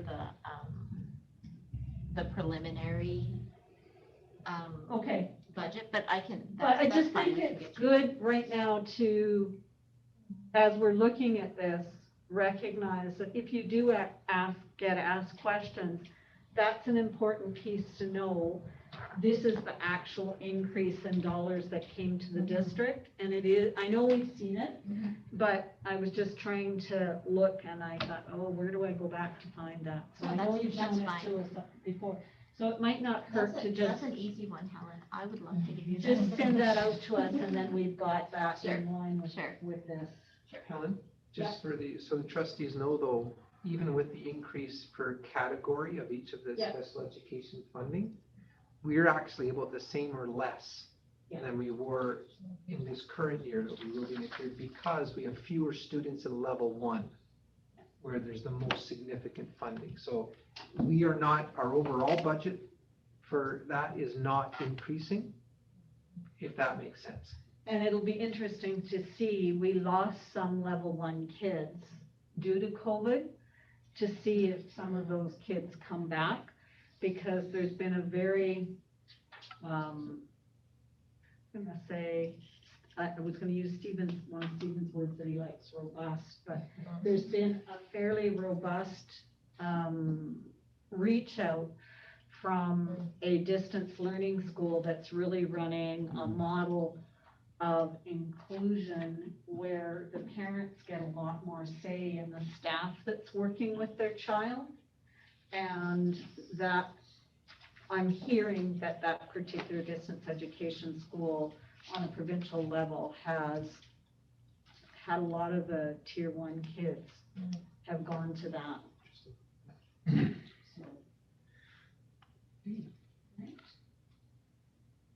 Okay, so we're going to move on to look at passing our preliminary budget if there are no further questions. Math problems? No further. Sorry. So,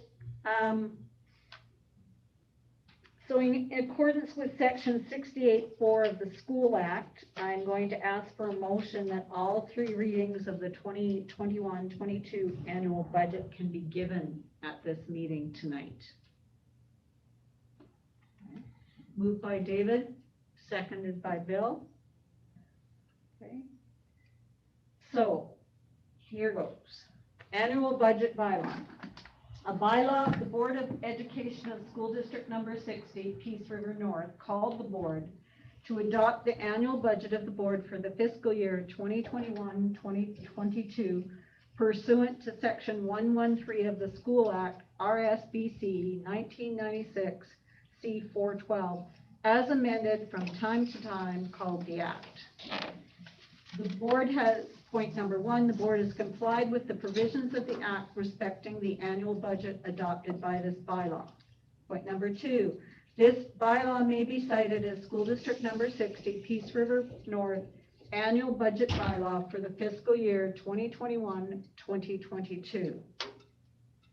The attached statement 2 showing the estimated revenue and expense for the 2021-2022 fiscal year and the total budget bylaw amount of $85,020,719 for the 2021-2022 fiscal year was prepared in accordance with the Act. Statement 2, 4, and Schedules 2 to 4 are adopted as the annual budget of the board for the fiscal year 2021-2022. So could I please have, and this is read at the first time, the 21st day of June 2021. So I have a mover and a seconder for that reading. Moved by David, seconded by Bill. Now, so we've done that. I need a motion that the second and the third readings can be done in short form. Helen, we need to, accept this one. Oh. A mover and a seconder accept the, we got the move, but we haven't. Oh, sorry, we haven't voted. Sorry, thank you. Sorry. I knew I was gonna muck up somewhere. Okay, It's okay. can we vote and accept it? All right, It's got 2 hands up. 2 hands. Okay, sorry. Now I need a motion to have the next 2 readings in short form. Moved by Bill, seconded by Madeline. Thank you. All right, so we will start with the second reading, and that is being read on the 21st day of June 2021. A bylaw, it's the annual budget bylaw, a bylaw of the Board of Education of School District Number 60, Peace River North. We're going to adopt the annual budget of the board for the fiscal year 2021-2022 pursuant to the School Act. The board has complied in point 1 with all of the provisions of the Act respecting the preparation. The bylaw can be cited as the annual budget bylaw. Our attached statement 2 shows the estimated revenue and expense for the 2021 fiscal year, and we're looking at a budget bylaw amount of $85,020,719. Statements 2, 4, and Schedules 2 to 4 are adopted as the annual budget bylaw. And I have a mover and a seconder. Moved by Ida, seconded by Bill. Calling the question this time. All in favor? Yay. All right.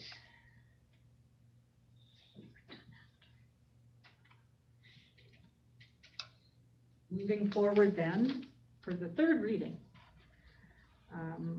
And this is happening again on the 21st day of June 2021. It's the annual budget bylaw. It's a bylaw of the Board of Education of School District Number 60, Peace River North. And we're adopting the annual budget of the board for the fiscal year 2021 pursuant to Section 113 of the School Act. Point number 1, the board has complied with the provisions of the Act. Point number 2, the bylaw is cited as the School District Number 60, Peace River North Annual Budget Bylaw for fiscal year 2021-2022. Our attached statement 2 shows the estimated revenue and expense for the 2021 fiscal year, and we're looking at a total amount of $85,020,719. Statements 2, 4, and Schedules 2 to 4 are adopted as our annual budget bylaw. Could I have a mover and seconder? Moved by David, seconded by Madeline. Calling the question on the third reading. All in favor?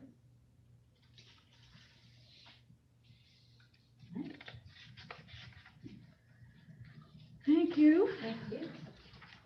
That one. All right, now, Angela, you're going to talk to us about the capital bylaw now. Okay, the capital bylaw is the adoption of the board for the capital, the upcoming projects for the 21-22 year. So in the attachment, you'll see that we have, it's the adoption of our minor capital projects. So we have Bird Ambrose SCP exterior wall system upgrade to the tune of $425,000. An HVAC upgrade at North Peace for $475,000. Electrical upgrades to North Peace, Hudson Hope, Dr. Kearney, and Burt Bowes Middle School for $200,000. And that the electrical upgrade there is in regards to lighting. There is accessible playground slated for Upper Halfway. And then we have put in the ask for buses, and we have received them for three buses for next year. So in order for them to give us our funding for this, we have to pass the capital bylaw. So this is I'm pretty new at this, so I think we just have to the document for the capital plan is in the package, so. You're looking for a motion from the trustees to pass this. Or do we have that? And we're looking again for the same kinds of things where we're looking at permission. We're going to do 3 readings of the capital bylaw tonight. And we will be looking for a motion for 3 readings and things like that. Before we move forward there though, are there any questions for Angela related to this?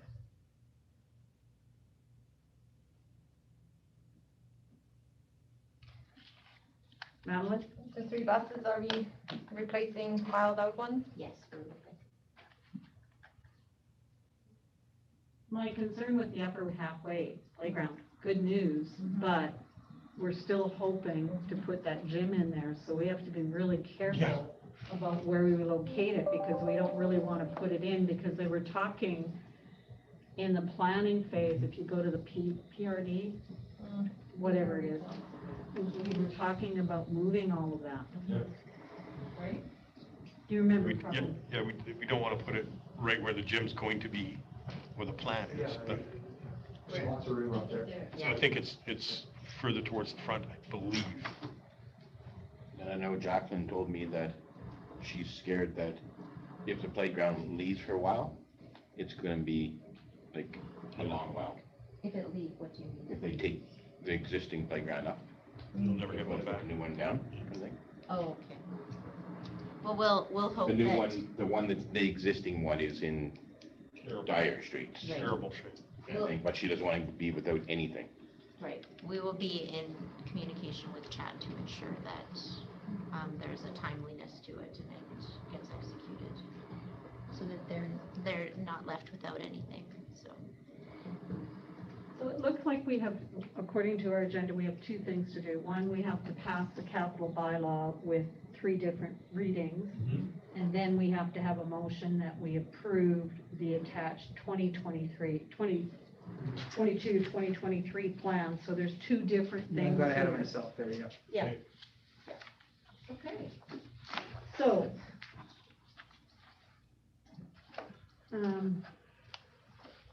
what I'm looking for to begin with is a motion that in accordance with section 68(4) of the School Act, all 3 readings of the capital bylaw number 2021-22 CPSD 60-01 be given at this meeting. Moved by David, seconded by Bill. All right, all in favor? So we have agreement that all of the readings are going to happen tonight. I'm going to proceed with the first reading, which will be in long form, and then we'll figure out what we're doing with the short form.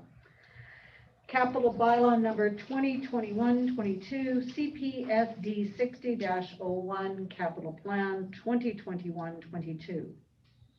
Whereas in accordance with section 142 of the School Act, the Board of Education of School District number 60, Peace River North, has submitted a capital plan to the Minister of Education, hereinafter called the Minister, and the Minister has approved the capital plan or has approved a capital plan with modifications.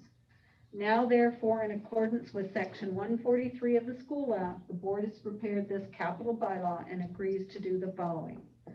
Authorize the Secretary Treasurer to execute a capital project funding agreements related to the capital projects contemplated by the capital plan or the capital plan with modifications.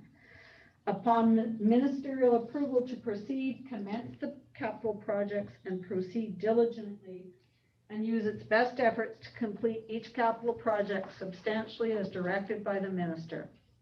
Observe and comply with any order, regulation, or policy of the minister as may be applicable to the board or the capital projects, and maintain proper books of account and other information and documents with respect to the affairs of the capital projects as may be prescribed by the minister. Now therefore the board enacts as follows: the capital bylaw of the board for the 2021-22 capital plan as approved by the minister to include the supported capital projects specified in the letter addressed to the Secretary Treasurer and the Superintendent dated May 11, 2021 is hereby adopted. This capital bylaw may be cited as School District 60, Peace River North, capital bylaw number 2021-22, CPSD 60-01. So, mover seconder. That's our first reading. So I need a mover and a seconder for accepting that first reading. Moved by Bill, seconded by Madeline. Calling the question. All in favor? All right. Second and third readings will be done in short form. Starting off with the second reading. We already did a motion. We did do a motion for them. No, we haven't. Okay, sorry. I need a motion to approve that the second and third reading be done in short form. Thought we already did. I thought we already did. The last motion was to accept the first reading. Okay, doesn't matter. We'll do it. I thought we did too, but Bill, Right? moved by Bill, seconded by Ida. All in favor? Okay, moving on. So, this is capital bylaw number 2021-22, CPSD 60-01. In accordance with section 142 of the School Act, our School District 60 board has submitted a capital plan to the Minister of Education, and the minister has approved the capital plan with modifications. In accordance with section 143 of the School Act, the board has prepared the capital bylaw. We authorize the Secretary Treasurer to execute said capital projects. We, upon ministerial order to proceed, commence the projects and get them done, hopefully, to the best of their efforts on time as directed by the minister, comply with any orders, regulations, or policies of the minister, maintain proper books while we're doing it, and the capital plan is approved by the minister, is specified in the letter addressed to the Secretary Treasurer and Superintendent May 11, 2021, and it is now called the capital bylaw number 2021-22, CPSD 60-01. That is the second reading, and I need a mover and a seconder, right, Leah? Moved by David, seconded by Bill. Right. And now moving on to the third and final reading of the capital. Pardon? All in favor? I always forget that part, Ida. Thank you. I need you. See, Angela? Capital bylaw, third reading, capital bylaw number 2021-22, CPSD 60-01. In accordance with section 142 of the School Act, the School District Board has sent a capital plan to the Minister of Education. The minister has approved it. In accordance with section 143 of the School Act, the board's done the work on the capital bylaw, and we're going to agree to have the secretary treasurer execute the capital project funding agreement to proceed, commence with the capital projects. We're going to observe and comply with the order, regulation, or policy of the minister, and of course, we're going to maintain proper books of account while we're doing it and do it what we're asked to do. Therefore, the board is enacting the capital bylaw of the board for the 2021-22 capital plan based on the letter from the minister on May 11th, 2021. And this capital bylaw is now cited as school district number 60, East River North, capital bylaw number 2021-22, CPSD 60-01. Moved by Bill, seconded by Ida. Thank you, David. All in favor? Third reading is done. Now, all of that lovely work, and some of that lovely work, goes into our 5-year capital plan, and some of this goes back to that document that we produced, and it covered a 10-year span. So you can see the projects that are listed therein. Under the headings of school additions request, new school request, site acquisition, and school replacement. So this is basically the same as what was given to you in the previous year. The only difference is we've taken out the land for the site acquisition for a high school. I spoke with the ministry and they don't even have it on their radar. It doesn't mean it can't come back in next year, but we just took it out for the current year. And everything else is pretty much what you saw last year. So. Okay, so could I have a motion that the Board of Education approve the attached 2022-2023 capital plan? Moved by Ida, seconded by David. Discussion.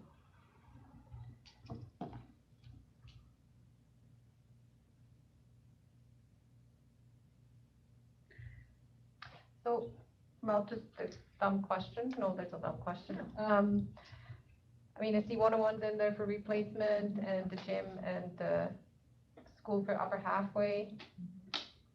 They have been technically approved, have they not? I have heard nothing about an approval. I have to, it is on the new ministry website, CAPS. It is still under school addition request. They do have it listed Under request. under request. So, I can't speak to. So we'll keep it under request. Yeah. We put it in as our ask this year, maybe. This is due to the ministry by the end of July, so we'll see what happens. Maybe they'll approve us before then, but if not, it's still on our list. So just to cover all of our bases. So. In the northwest area, that's related to that parkland development that we've talked about. Sorry? The land? The northwest middle. Yeah, no, elementary. Oh, for the site acquisition. Yeah, sorry, under site acquisition, is that related to out off of Montgomery? Mm-hmm. Yeah, across the lighthouse, right? Okay. Yeah. So we did leave that one in there, but we took the high school out. Okay. And again, likely not going to happen is there's no housing happening there. And so they are, after speaking with him, he did say he's expecting 7,000 homes to be constructed in the area, which is actually 7,000. I can't. Well, I've heard 3,400, so. So we'll see. That's a lot. He's anticipating 7,000 Units? Please don't listen to me. Scratch that. I did hear from him today, and he did have a very high number in there. So. I've been hearing that, like, once the pipelines are in, they're going to be drilling like crazy. They just kind of boom here. Yeah, Yeah, that's the nice thing about this is that next year we have the asks in place. And we can just keep revisiting it and and through communication with them, they know what's happening in our district and we keep them updated verbally. So we're not taking anything really off the table, we're just postponing it. Well, and the word did come out through the whole province that secondary schools were a 10-year ask away. Correct. Oh, really? Okay. Yeah, high school. COVID hit, and that was, I can't even remember where that came to us from, so. All right, calling the question related to 5-year capital plan, all in favor? The capital plan for 2022 to 2023 is approved. We're looking and moving on now to the annual facilities grant. And right now, this year, it's only one reading. That may change next year. No, actually, this one, I spoke with Michael Knight from the ministry, just to make sure I had all my ducks in a row for this meeting. And he says that, which was a question I had as well, is how can we put items on the list and not actually do them year after year? It's because this is our kind of our best guess as to what we'll need in the upcoming year. But those items could change quickly if something breaks down or if something needs to be fixed quickly so we have the AFG affords us that flexibility. Kind of a living document, basically. Yeah, so that's why we don't, so the submission we do to the capital branch is so that they can make sure that what we're proposing to use our money for actually fits with their criteria. So that's all they're using this document for. So I was curious as to why we didn't have to fulfill the asks in it and they show up year after year, but that's okay because something else might have bumped something else out of position, so. Well, the other thing that's interesting to me, and you and I've talked with you about this before, we get those VFA requirements and they put a time frame on how many years we have to do them. Yet, if you look at our annual facilities grant, none of them upgrade the VFAs because we've said, no, these are all not VFA requirements. But I look at something like window replacements and door replacements, and those to me impact overall air quality in a building and, you know, a whole bunch of things like that. So that's a piece I still am trying to wrap my head around. They're listed as, some of them are listed as functional improvements and facility upgrades, and I don't understand how they're not connected to improvements in that VFA. So why do we have the VFA? I don't know. I will have to, I have it on my to-do list here, VFA requirements and updates. I did go through the VFA requirement with Chad and he said no to all of those items. No, and I just, and I know. Yeah. And. But we can get more information. If he doesn't see it as a huge priority, he's got higher priorities. I understand that, but just put a lot of money into that VFA and not using it. For understandably, like, Chad's got priorities.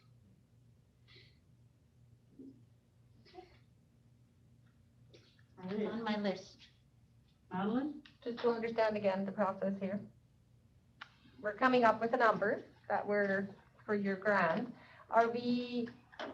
Is this within a given number that, you know, the district is given and you kind of have to fit these in? Yeah. Or can you come up with this number and say, this is actually what we need this year?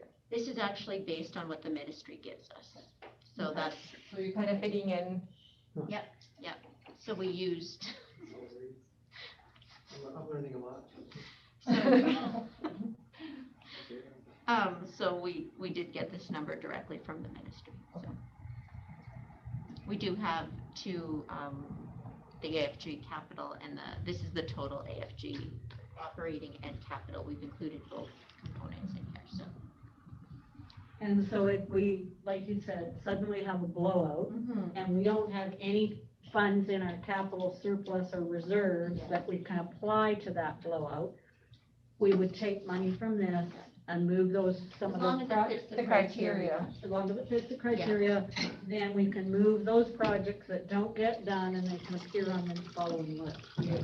So it does afford us the flexibility. So the ministry, the only thing that they require by June 30th is that I enter these projects into the app's website, which we have a training session tomorrow, so I should be able to meet that deadline. And then they're just looking to make sure we're, you know, fitting the criteria and we have a plan for the funds, so. Okay. Mover and seconder. Moved by David, seconded by Bill. Calling the question. All in favor? The annual facilities grant submission is done. Thank you very much, everybody. Thank you.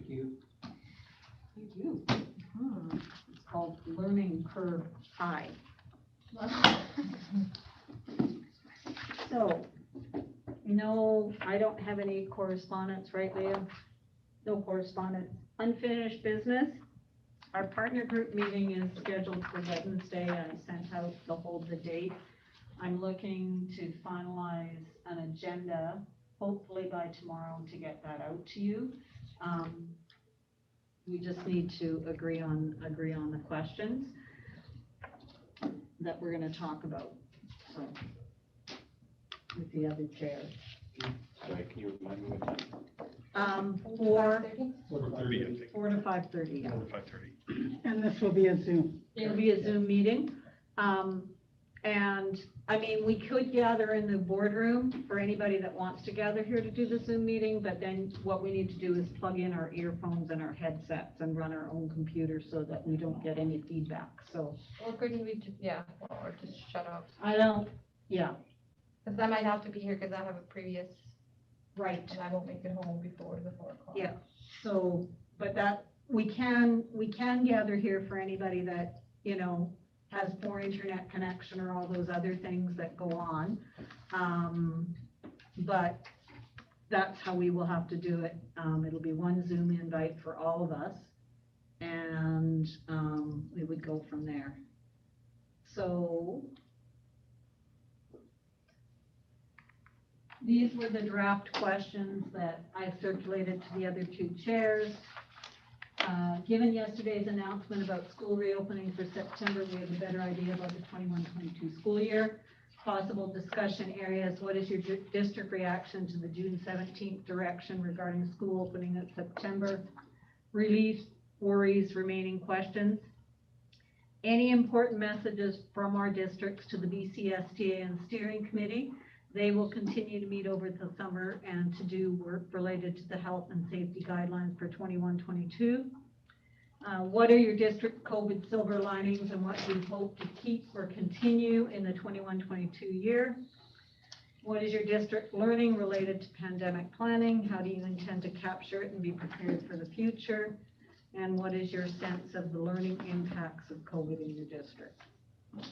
So that's the proposed questions. If there's anything not there that you would like to see there, please let me know right now. Just let's us touch base with each other and start the discussion.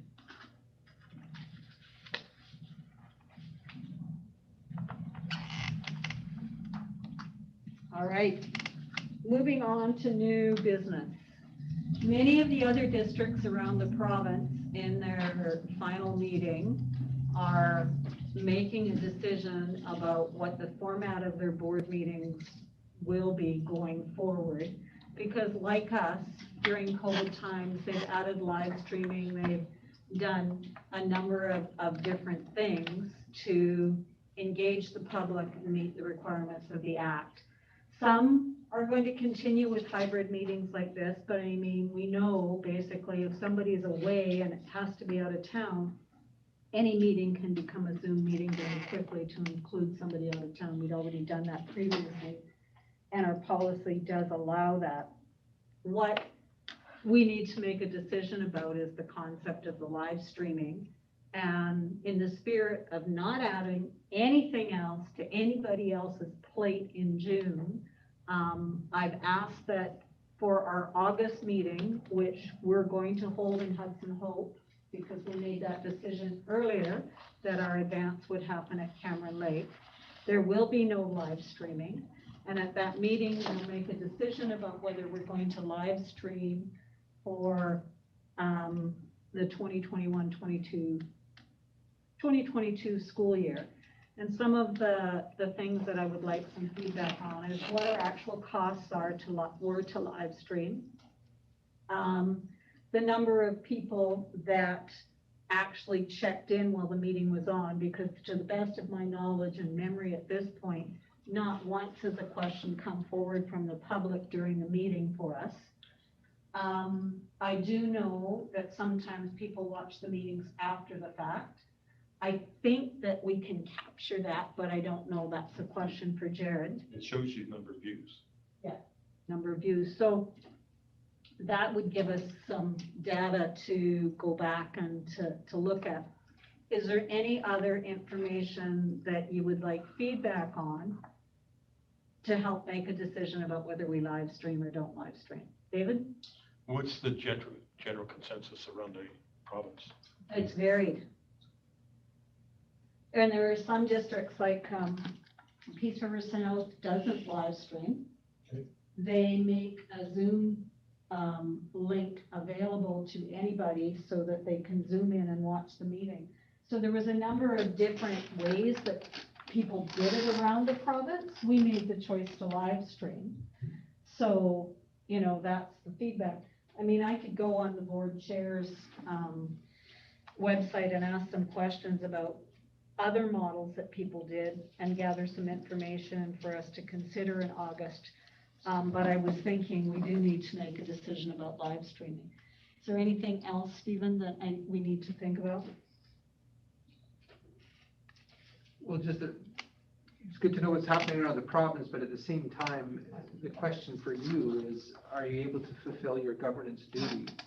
Yeah. And if the research we bring back, so we'll bring some research back to you on the cost, but also around how many have participated and whether or not, you know, people can come physically to the meeting, would that satisfy that same public governance need? Yep. Yeah, we had, and I mean, I don't know that we've had tremendous uptake, but I think as part of our due diligence and transparency around decision-making, we need that report back rather than, and with some specific details, rather than kind of, well, we don't think, right? So that's why we would look to have a report back for that August meeting, Okay. where we're not going to live stream, and then we would make the decision for future regular board meetings, because we only are live streaming the regular board meetings. Mhm. We're not live streaming our committee of the whole. Yep. Okay? All right. And I know Michelle was going to join our live stream tonight and watch, but she didn't actually have a report. I don't think that she was submitting. Yeah. And we